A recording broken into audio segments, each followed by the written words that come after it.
حدیث میں رسول کریم صلی اللہ علیہ وسلم سے مروی ہے کہ ایک مرتبہ ایک صاحب دوسرے پر غصہ کر رہے تھے اور اس میں ان کی جو رگیں ہیں وہ پھول رہی تھی غصے کی شدت کی وجہ. تو آپ نے فرمایا کہ مجھے ایک ایسا کلمہ معلوم ہے کہ اگر یہ شخص وہ کلمہ کہہ لے تو اس کے غصے کی جو یہ کیفیت ہے یہ ختم ہو جائے, اور وہ ہے اعوذ باللہ من الشیطان الرجیم, کہ میں اللہ کی پناہ مانگتا ہوں شیطان الرجیم. شیطان دلاتا ہے غصہ غلط کام غلط محل پر, اگر صحیح محل پر ہو تو بڑا بہترین چیز ہے اور اس سے نتائج بھی ایسے حاصل ہوتے ہیں. بعض جگہ انسان کو ضرورت کرنی پڑتی. ہمارے حضرت والا واقعہ سنایا کرتے تھے حضرت ہمارے عارف قدس اللہ تعالیٰ سے رہو, کہ ایک عالم صاحب تھے, وہ کسی نواب کے ہاں, نواب نے ان کو بلایا ہوا تھا تو نواب کے ہاں ٹھہرے ہوئے تھے.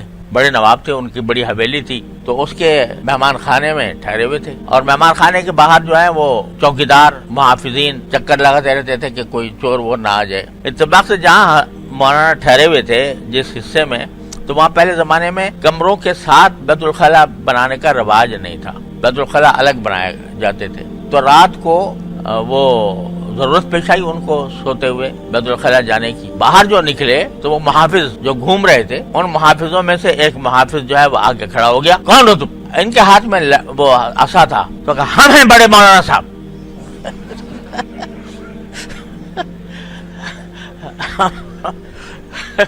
ہم ہیں بڑے مولانا صاحب. تو وہ لاٹھی جو تھی جو اس کی اوپر اٹھی تھی وہ نیچے چلی گئی اور ان کی لاٹھی بلند ہو گئی. حضرت فرماتے ہیں کہ اگر وہ اس وقت میں اپنے تواضع کا اظہار کرتے بھئی بندہ مسکین عاجز ناچیز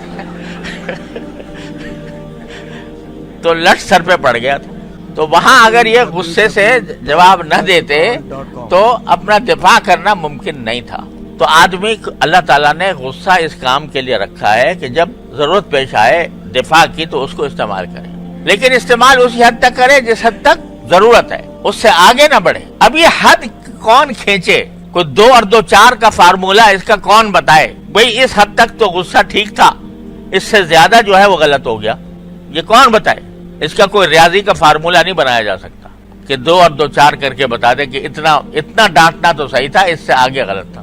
تو یہ جو ہے نا, یہ حد فاصل جو غلط کو صحیح سے ممتاز کرتی ہے, اس کا حاصل کرنے کا راستہ بجز صحبت اہل اللہ کے کچھ اور نہیں. جب بندہ اہل اللہ کی صحبت میں رہتا ہے, ان کا طرز عمل دیکھتا ہے, کہاں غصہ کرتے ہیں کہاں نہیں کرتے, اور کتنا کرتے ہیں کتنا نہیں کرتے, تو رفتہ رفتہ وہ خلق مستقیم ان کی طرف منتقل ہونا شروع ہو جاتا ہے. کوئی بھی عالم, کوئی علامہ, کوئی مفکر وہ فارمولہ نہیں بتا سکتا کہ کس وقت کتنا غصہ کرنا بس جائز ہے اور اچھا ہے اور کون سا اس سے آگے ہے.